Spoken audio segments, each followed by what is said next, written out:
As the bathysphere would pull into the next docking point, little Masha sat next to Bucky. Bucky, who was still trying to reel from the revelations that were slowly starting to seep into his mind. The faces of those two, the man and the woman, they felt oddly familiar. Even when he shot at them, he didn't shoot to kill like he could have, because there was something telling him that it wasn't right. Some part of his psyche alerting him that they were not the lives that he should take. But at the same time, who was he supposed to kill? Was he supposed to be doing this? Was he even supposed to be here? Within the bathysphere, the signal of the radio would go off. Bucky reaching for it and connecting the lines, hearing the voice of a familiar woman. "You have done a good job, Mr. Barnes. I am grateful that you are still alive. Who are you? What's going on? How do I..."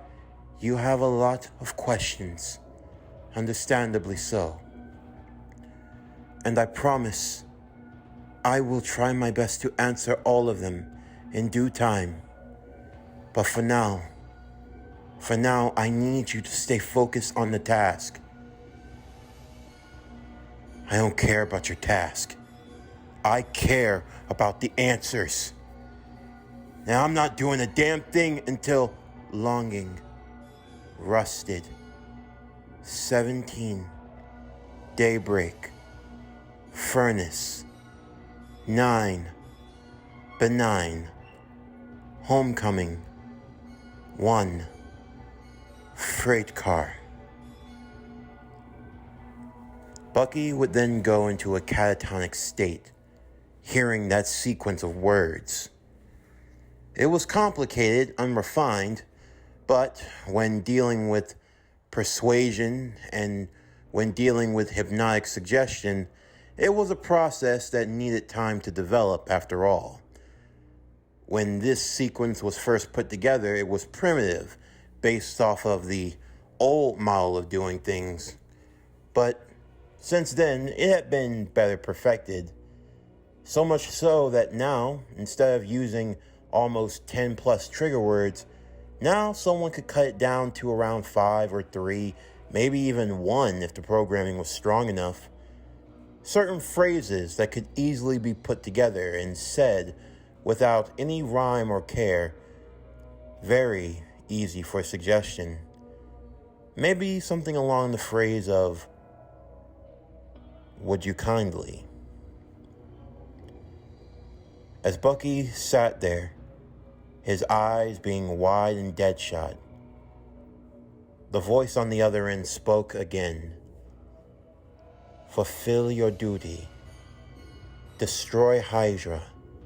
Save the little ones. And kill Andrew Ryan by any means necessary." The door to the bathysphere would open, entering them into Fort Frolic. Bucky would stand. With gun in hand, he walked forward, Masha following close behind him. The two making their way through the darkened corridors of Fort Frolic, they saw that the next bathysphere wasn't too far away. It would lead him to Hephaestus, which would connect right to the doorstep of Andrew Ryan himself. However, before they had a chance to enter, the gates to the bathysphere would close, with it being sunken back into the waters, not accessible to them. No. This cannot be. I can't have the guest of honor leaving so soon. The voice could be heard from above them, probably through the speakers. "You can't leave now. The Chardonnay has just begun." "But where are my manners? I am Mr. Sander Cohen. It's so nice to make your acquaintance. The way you look, your frame, ooh, so scrumptious. You will be my finest piece of art. Perhaps you can succeed where the others have failed. For so long, I've been looking for someone like you, someone worthy, someone who could understand art. Because it seems as though the people of this city have all but forgotten, all caught up in the likes of that Miss Culpepper. The nerve, that bitch, calling me Ryan Stool, calling me Ryan Songbird. Well, how will you enjoy being a songbird for the devil in hell, you... No. No negativity. Just positive thoughts and good cheers. My friend, won't you indulge in an evening of Cohen? Another door would open. With no choice, Bucky would move forward as he clenched the end of his Tommy gun. Throughout Rapture, there were various splicers who had different forms of weapons and firearms, from handheld pistols to shotguns, Tommy guns, and any sort of weapon of the like, even a grenade launcher. Heck, there was even explosive gel. Of course, he only carried what he needed. And throughout all of Rapture, almost as if they encouraged the violence, there were ways of mechanically upgrading any weapon you got your hands on. The pistol was especially fitted for armor-piercing rounds. They were quick and in the handy, especially when dealing with some of the various big daddies that were crawling along. Because for better or for worse, those bastards were not easy to kill. Along the way, there were also splicers who could use multiple forms of plasmid powers as well. Dangerous combinations. Lil Masha skipped and hopped alongside Bucky, staying close at hand as she still carried around that obscenely long needle that she used to absorb the atom from the bellies of corpses. Looking up to him happily, her eyes still glowing a faint yellow as they continued their way through Fort Frolic. This is an adult production. I'm sorry, but the little one will have to wait. Masha looked up to Bucky. She didn't want to leave him, but at the same time, Bucky knew very well he couldn't just leave her here alone. Not too far off, there was a hole in the wall, a place for the little sisters to retreat to. It would keep them safe from anyone that tried to follow. As they walked over to the hole, Masha shook her head. No, I don't want to go. No.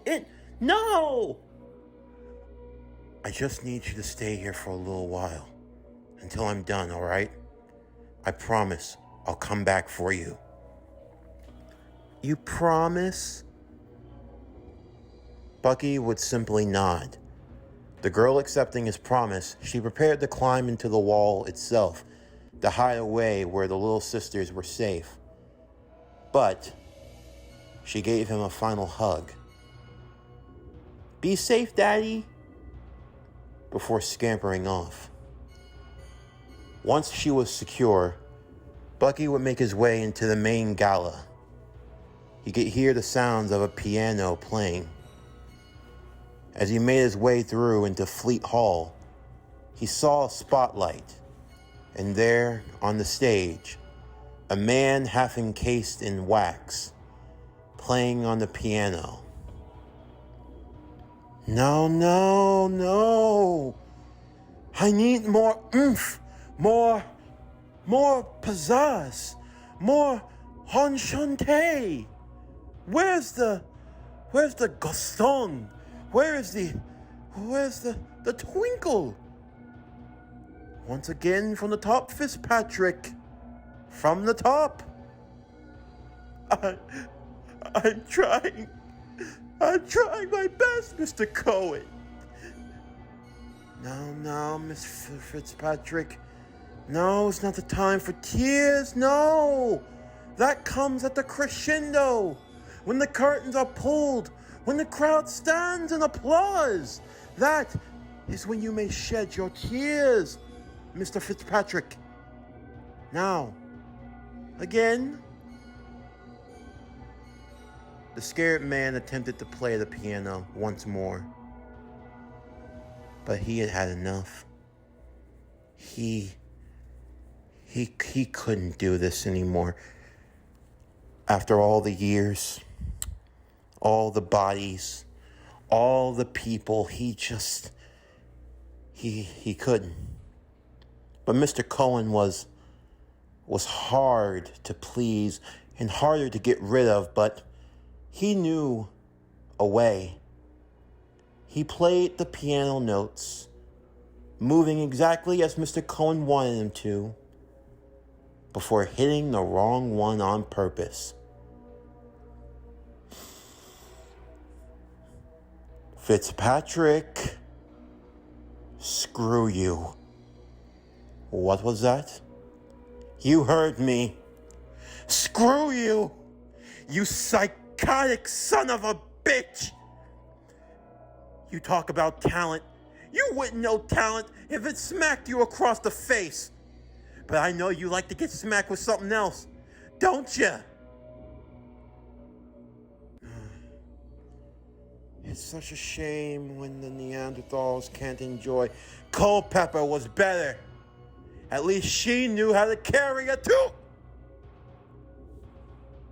From a hidden view on top, a fireball would descend upon Kyle Fitzpatrick, incinerating him permanently.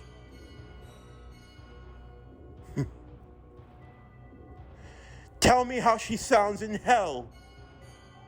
Tell me. What's that? What's that, Fitzpatrick? Culpepper's better?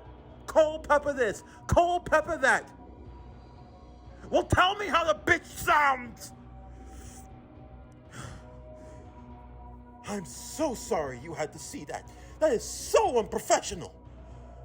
Oh, I don't know where I can find good help these days. It's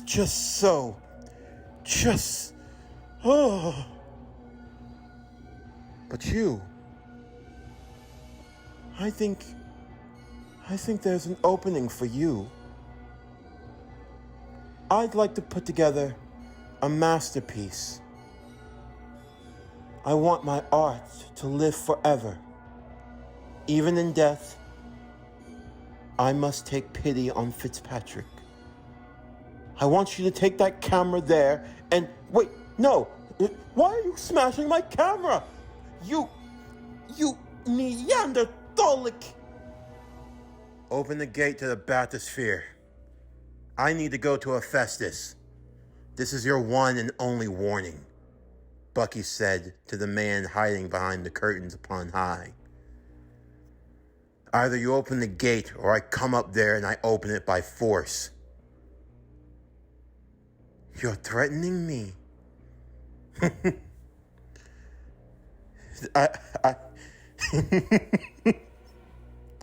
You're screwing with me, right? That's what you're trying to do? So you think you're a big boy, huh? I don't think you know how things work down here, son. I am the conductor. I am the maestro. Me, not you. But like Icarus, who flew too close to the sun, perhaps I need to drag you down a little. No, I don't think you'll do as the lead. But as a backup, perhaps. You can set the tone and ambiance. A crackling would be heard throughout the speakers as Cohen spoke aloud. Oh, Mr. Cobb, Mr. Finnegan Rodriguez. I know we've had our disagreements, and we may not always see eye to eye, but I like to think that I am a fair and honest man. And so, how about a second chance, fellas? For old time's sake, let's get the band back together again, and let's show them what Fort Frolic is all about. I'm putting together a new production. I call it The Last Stand of the Foolish Soldier. There's an intruder in the main halls. Whichever one of you can kill him first, you will get the lead role in my new production. What do you say? Maybe there's 2 leads. Maybe there's 3. Let's share the spotlight. Now, do away with him. Lights. Action. Ambiance. The security alarms would start to ring. Manned drone shooting bots would start to appear, attacking at Bucky. He began to shoot them down, shooting away and blasting, firing off and attempting to eviscerate them all, before eventually getting back into the main floor once again. Various doors would start to open. The associates of Sander Cohen, who had had a bit of a falling out, they had all been hiding in various parts of Fort Frolic because they knew that their former boss would have to come out at some point. And well, if they were going to tenure their resignation, they wanted to do it with a bang. But they were all artists at heart. Everyone wanted to have a chance to be on the stage. So, if it meant killing some one-armed bastard, oh well. It's showtime. Various spire splicers would all start to appear, all of them using various forms of plasmids, more annoyingly though being teleport. Although the teleport plasmid did have one weakness. Whether you disappeared or reappeared, there was always a thin veil of red smoke that came and went with each use of the power. Bucky would prepare himself as he went back out into the main hall. Multiple splicers, among them Cohen's former associates, were all getting ready to tail on him. However, he would hear through the handheld radio he carried the voice of the woman. "Quick, I need you to go to the nearest vending machine." Without hesitation, he moved until he eventually managed to find one. A familiar vending machine that had been placed all throughout Rapture. They sold whatever you needed, from plasmids to Eve to health kits, first aid, bandages, weapons, food, everything. Welcome to the Circus of Values! The voice would instruct him on what to buy and what he'd need to take to the crafting station that was right next to the vending machine. Quickly enough, he started building proximity mines. Thankfully enough, the machine worked rather quickly and efficiently. Once having the parts and everything that he would need for the fight, she would give him one final piece of resistance. There's something at the new Adam station. I had one of the little ones leave it for you. A new plasmid. It should aid you in your fight, but you'll need to act fast. he would eventually find, hidden under a specially made teddy bear, a new plasmid, one that could hypnotize and control Big Daddies. He wasn't sure when he'd get the chance to use it, but if it meant one less person for him to fight, he was all for it. That boosted his count of how many plasmids he had at the moment up to 5.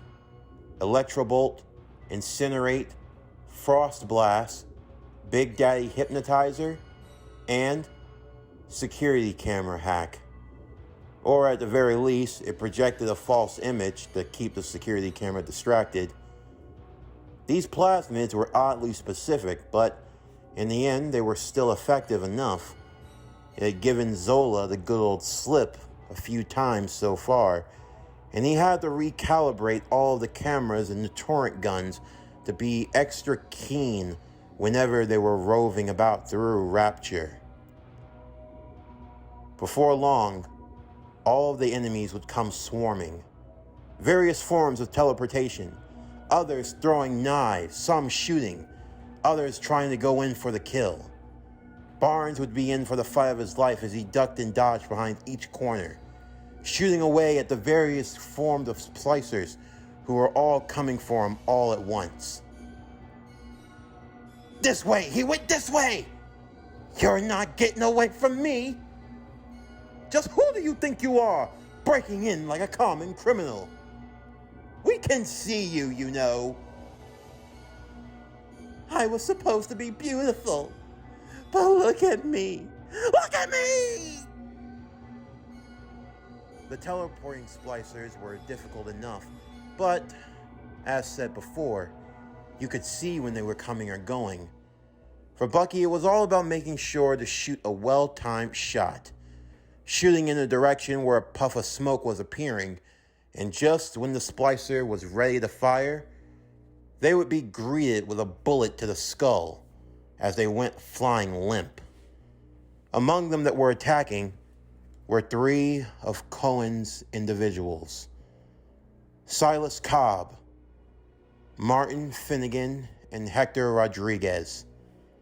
They were leading the way, charging out the would-be splicers before them, using them as little more but fodder to try to weaken their target. I'm gonna get that lead roll. It's gonna all be mine. They're gonna see Cobb doing it big in Fort Frolic. Like hell they are. I've been waiting all along for this. I thought it was over for me, but no, I've got another chance. You're both wrong. Cohen will see my true talents. He'll know that I am the only one who can restore Fort Frolic to its former glory. Yeah, like hell you can. He's mine! Mine!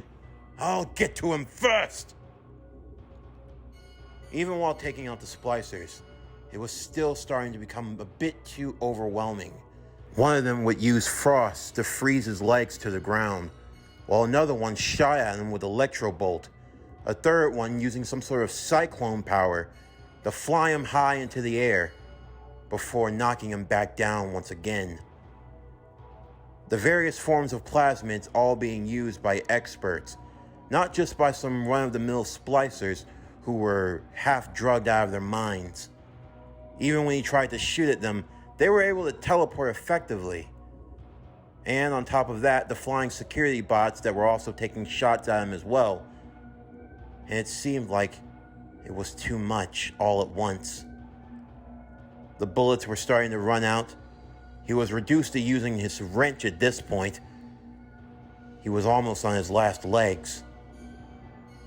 Once again, he would be hit by another dosage of electrobolt, knocking him into a glass case, the shards protruding into his eye as he desperately tried to get it out, only for another shot of cyclone to knock him back into the metal grailing once more, giving him a massive headache.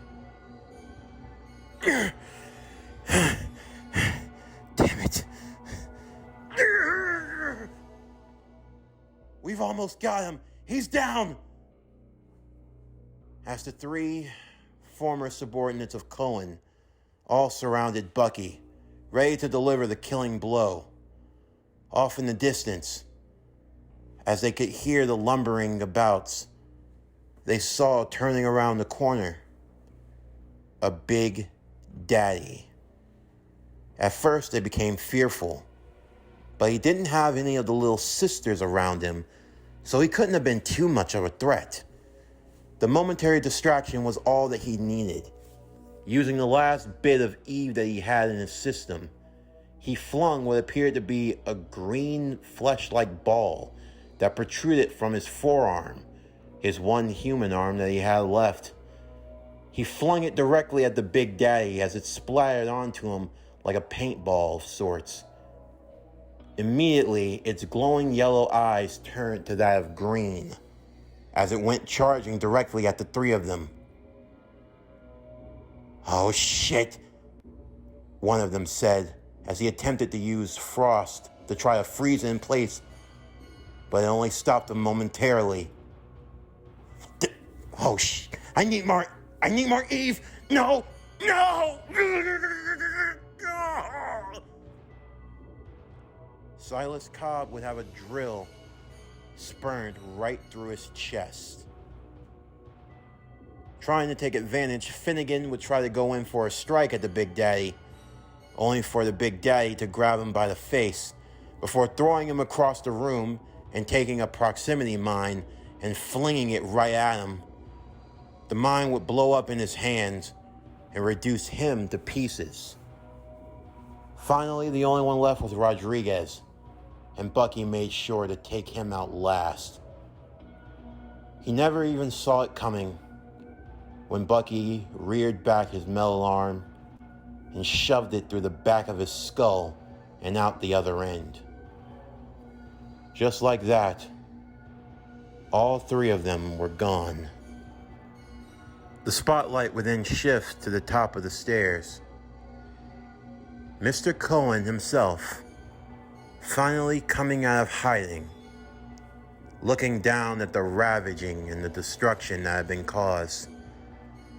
He sauntered down each step slowly, taking time to take in the fake applause that he heard in his own head, absorbing and savoring the moment.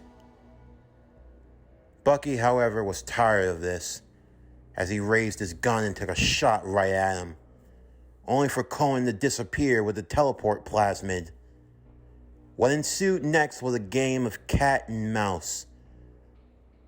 Cohen, Sander Cohen, many of whom would consider to be an artist of his time in both the musical, the literature, and the fine arts.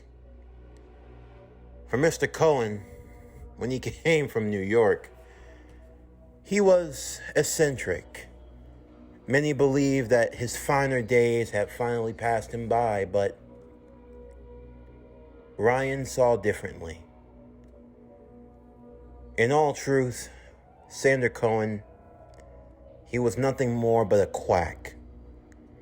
A madman whose only job in Rapture was to sing the praises of Andrew Ryan. Whatever he did on his own, that was all well enough, but whenever they needed Rapture to be seen in a positive light, whenever they needed someone to boost up that morale, that was where Sander Cohen came in. He made the song of Rapture. He sung about the glories of the city under the sea, the glories of Andrew Ryan. For some people, if he didn't know any better, it was as if all he could do was have Ryan's meat in his mouth. But all of that soon passed. Rapture became hell in a handbasket, and suddenly, the musical goings-on of Cohen, they didn't care for them anymore. Not that they ever did to begin with. No. Rapture became nothing more but a place where one can indulge in their own dark fantasies. And for Sander Cohen, he enjoyed such. But why was he never charged? things that would have been considered punishable in Rapture, well, when you have a good friend like Mr. Ryan, who will turn a blind eye to anything that you do, so long as you're willing to take care of the unsavory parts of the city, Fort Frolic became nothing more but a dumpster. A dumpster among many, where Ryan left what he called the undesirables. Deep down, Sander Cohen knew this. He knew that under normal circumstances, a man like him would have been executed or locked away a long time ago. He knew that deep down, his art was nothing more but propaganda. He became a sellout of his principles, of everything that he stood for as an entertainer, but he couldn't stop now. He couldn't change. Even as his body became riddled with bullets, he couldn't change. Even as he was stabbed and drilled through repeatedly, he couldn't change. Even as he kept using Adam to its detriment, destroying his body on a cellular level, he could not change. He'd come too far. He would die as he lived. With his final breath, with his final push, he attempted a final attack, only to be slain. A wrench planted firmly in his head. His body collapsed to the ground. The life of Sander Cohen had come to an end. And so too had Bucky's journey in Fort Frolic. Little Masha would come crawling out of the hole, rushing over to Bucky's side. And immediately the Big Daddy's eyes that glowed a bright and prominent green that showed himself an ally changed to a feral red. Bucky would push Masha out of the way as he was slammed against the wall. The Big Daddy could use telekinetic. It kept him in place as it went charging towards him, looking to drill and impair him through. Bucky just barely managed to flip out of the way, but sadly his metal arm would still be caught in the crossfire. The drill shoved through the metal arm right at the elbow area, managing to cut it in half. Thankfully, or unthankfully, the pain receptors were removed in that arm. Otherwise, it would have hurt excruciatingly. But still, now reduced to one arm with little to no Eve left in his system, now he found himself caught in a game of cat and mouse with the raging Big Daddy seeking to kill him.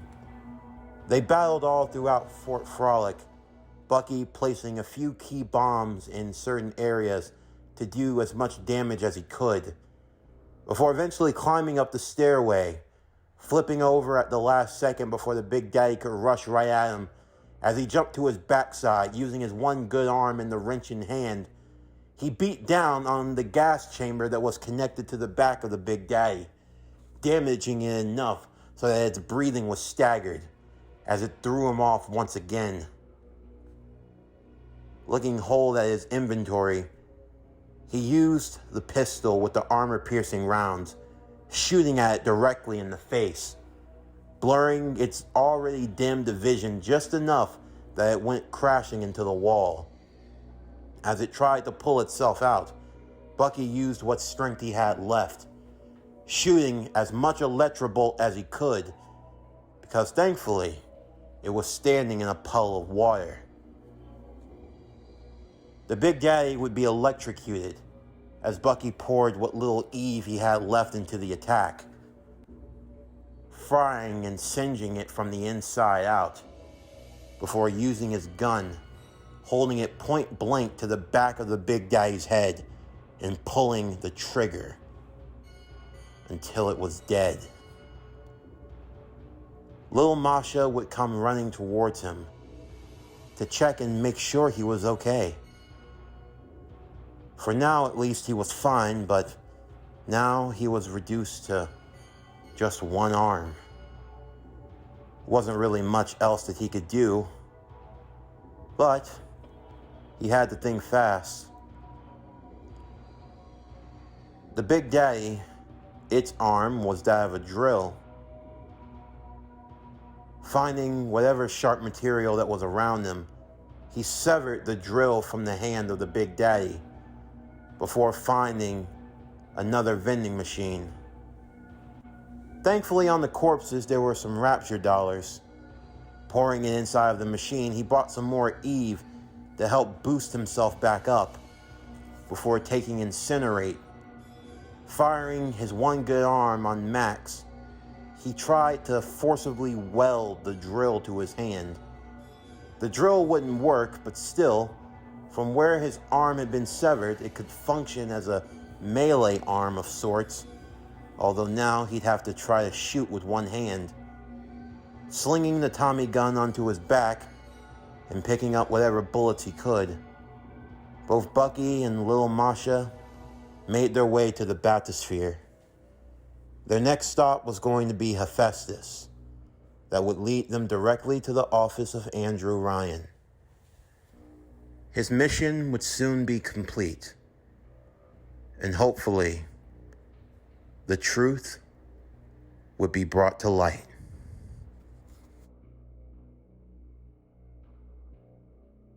This concludes BioShock Secret Empire. What if the Winter Soldier was in BioShock, Part 4.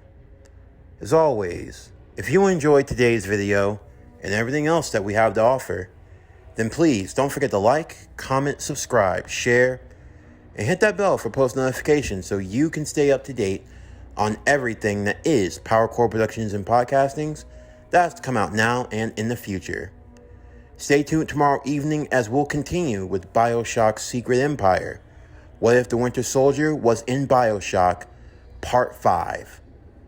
But anyway, that's going to do it for the end of today's video. I'm Javon Harrington with PowerCore Productions and Podcastings. Signing off, and I'll see you next time.